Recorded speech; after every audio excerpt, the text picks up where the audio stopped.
Hello friends, welcome to NAMMA Pettagam. இன்னைக்கு நம்ம சேனல்ல என்ன வீடியோ பார்க்க போறோம்னா கொலக்கட்டை எப்படி செய்யறதுன்னு பார்க்க போறோம். அதுவும் அசைவம் மற்றும் சைவம் கொலக்கட்டை ரெண்டுமே பூரணம் வச்சு தான் செய்ய போறோம். வாங்க கொலக்கட்டை எப்படி செய்யறதுன்னு பார்க்கலாம்.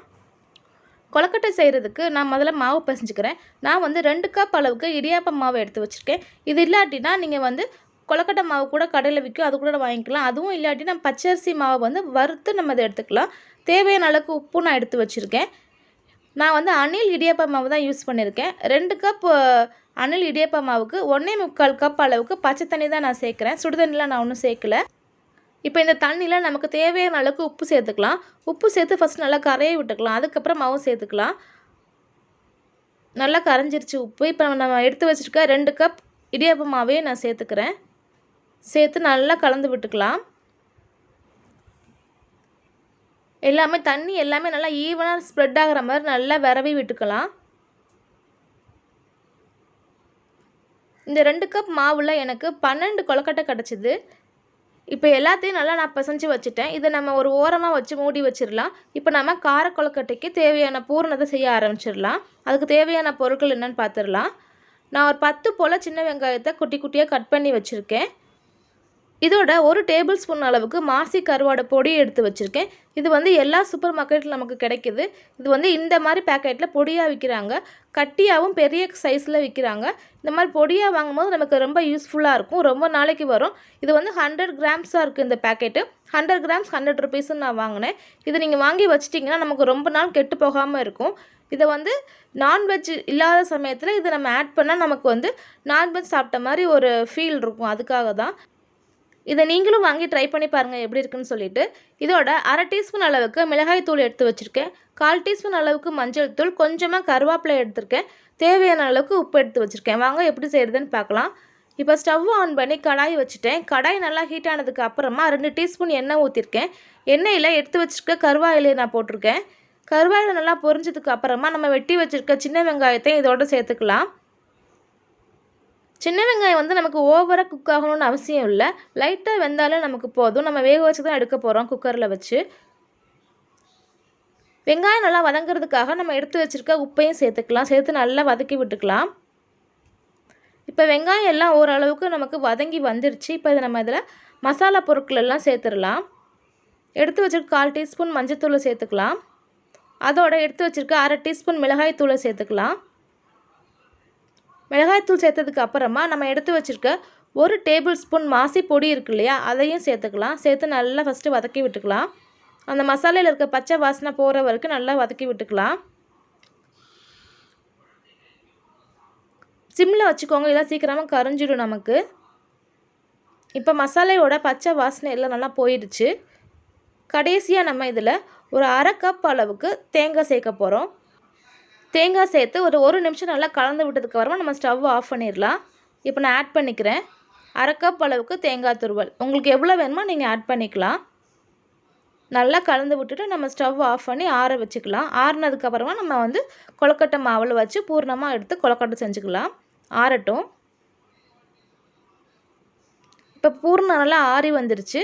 நான் கொலக்கட்டைக்கு தேவையான அளவுக்கு உருண்டையாக மாவு எடுத்திருக்கேன். அதை இந்த மாதிரி ஒரு காட்டன் துணியை ஈரமாக்கிட்டு அதில் இந்த மாதிரி ரவுண்டாக நான் வச்சுக்கிறேன். தட்டினதுக்கு அப்புறமா உங்களுக்கு பூரணம் எவ்வளோ தேவையோ அந்த அளவுக்கு நீங்கள் பூரணம் வச்சுக்கோங்க. வச்சுட்டு இந்த துணியோடு சேர்த்து நீங்கள் இதை எப்படி மடித்து விட்டுட்டிங்கன்னா நமக்கு கொலக்கட்டை ரெடி ஆயிரும். நமக்கு அச்சு அவசியமே இல்லை. இந்த மாதிரி இடியாப்ப தட்டில் நம்ம ஒவ்வொன்றா வச்சிடலாம். எல்லாத்தையும் நம்ம செஞ்சுட்டு நம்ம குக்கரில் வேக வச்சு எடுத்துடலாம். இந்த மாதிரி கையாலே நல்லா ப்ரெஸ் பண்ணி விட்டுக்கலாம்.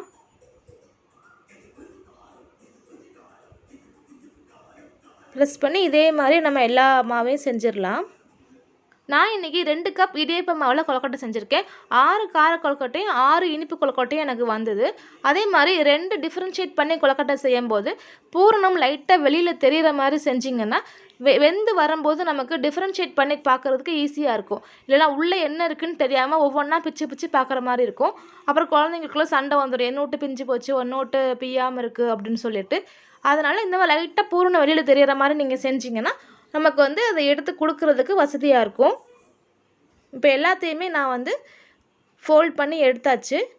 இட்லி குக்கரில் தண்ணி வச்சு நல்லா தண்ணி கொதிச்சுக்கிட்டு இருக்குது. அதில் நான் வேக வச்சு எடுத்துடுறேன். இப்போது ஒரு 10 நிமிஷத்துக்கு அப்புறமா வெந்ததுக்கப்புறம் நான் உங்களுக்கு காட்டுறேன் எப்படி இருக்குன்னு சொல்லிட்டு. இப்போ 10 நிமிஷத்துக்கு மேலே ஆயிடுச்சு. நல்லா வெந்து வந்துருச்சு கொழுக்கட்டை. நான் ஓப்பன் பண்ணி காட்டுறேன். நல்லாவே வெந்து வந்திருக்கு கொழுக்கட்டை நமக்கு. இதை எடுத்து வச்சுட்டு இப்போ இனிப்பு கொழுக்கட்டை எப்படி செய்கிறதுன்னு பார்த்துடலாம்.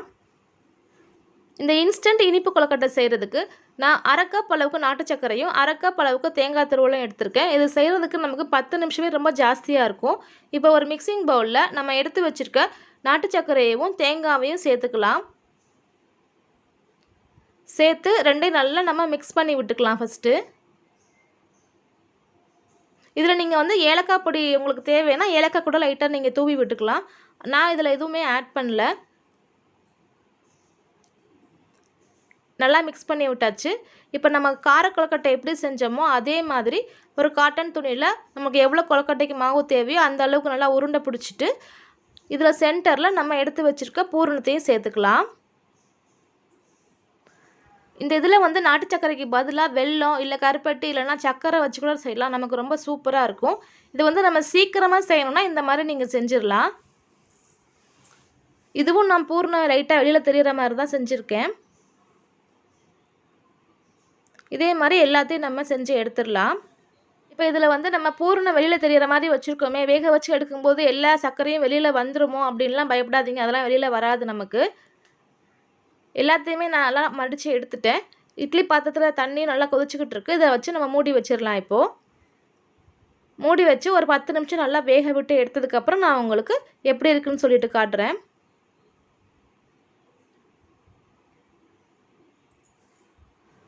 இப்போ 10 நிமிஷத்துக்கு மேலே ஆயிடுச்சு. நான் உங்களுக்கு ஓப்பன் பண்ணி காட்டுறேன் எப்படி இருக்குன்னு சொல்லிட்டு. பாருங்கள், சூப்பராக நமக்கு வெந்து வந்திருக்கு. சக்கரை பாகு எதுவுமே நமக்கு வெளியில் வரலை பாருங்கள், கரைஞ்சி போய். இப்போ நம்மளுடைய இனிப்பு கொழுக்கட்டையும் சூப்பராக ரெடி ஆயிடுச்சு. இதே மாதிரி நீங்களும் உங்கள் வீட்டில் செஞ்சு பாருங்கள். செஞ்சு பார்த்துட்டு எப்படி இருந்தது உங்களுக்கு கமெண்ட்ஸை எனக்கு சொல்லுங்கள். இந்த வீடியோ உங்களுக்கு பிடிச்சிருந்துச்சுன்னா என்னுடைய சேனலை லைக் பண்ணுங்கள், ஷேர் பண்ணுங்கள், கமெண்ட் பண்ணுங்கள். இது வரைக்கும் நீங்கள் என்னுடைய சேனலை சப்ஸ்கிரைப் பண்ணாமல் இருந்தீங்கன்னா அப்படியே சப்ஸ்கிரைப் பண்ணிக்கோங்க. கூட இருக்க பெல் பட்டனையும் கிளிக் பண்ணி வச்சுக்கோங்க. தேங்க்யூ.